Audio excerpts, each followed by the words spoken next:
The Ukraine armed forces attacked the Russian garrison on Snake Island. Among others, the anti-aircraft missile system and the radar station were destroyed. In retaliation for the second day, the massive shelling of the shoreline near Odessa continues.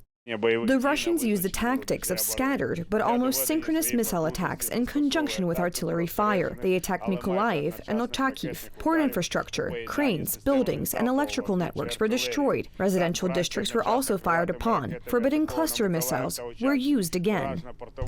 The Russians also fired cluster missiles on the beach on the lake in the village of Chasiv Yar near Bakhmut. One person was killed, 11 people were injured, 6 of whom were children. For many days, the situation in this region has been very tense, but despite the threat, many residents do not want to leave.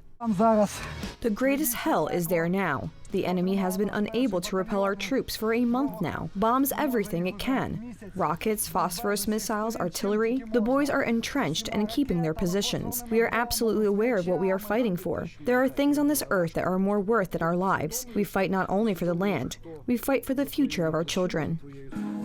The city of Mykolaiv is constantly exposed to gunfire. 7 missiles have fallen this morning. In one day, pyrotechnics collected 18 unexploded bombs from the surrounding fields. Despite the constant shelling, farmers in these areas have already begun their harvest.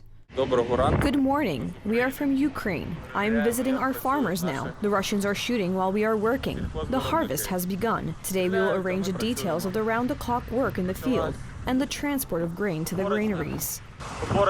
According to the president of the Ukraine Naftogaz, Yuri Vitrenko, the entire Ukrainian oil industry was shut down due to the damage caused by missile fire. Today, an unmarked kamikaze drone attacked a refinery near Rostov-on-Don in Russia. Since the beginning of the invasion of Ukraine, Russia has already lost over 34,000 soldiers, 216 aircraft, and almost 1,500 tanks. Meanwhile, the Ukrainian losses, although much smaller, are also severe and painful. That is why new recruits are trained on an ongoing basis. One of the most necessary formations in the current phase of the war are reconnaissance troops.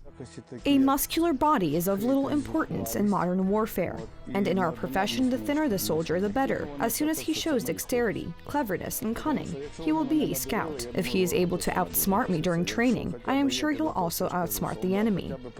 Tonight, the Russians transported a new batch of S-400 missiles to Gomel, Belarus, which could threaten the Ukrainian capital. But according to the commander of the defense of Kiev, Alexander Pavluk, a sufficiently effective and constantly improved air defense system has already been created.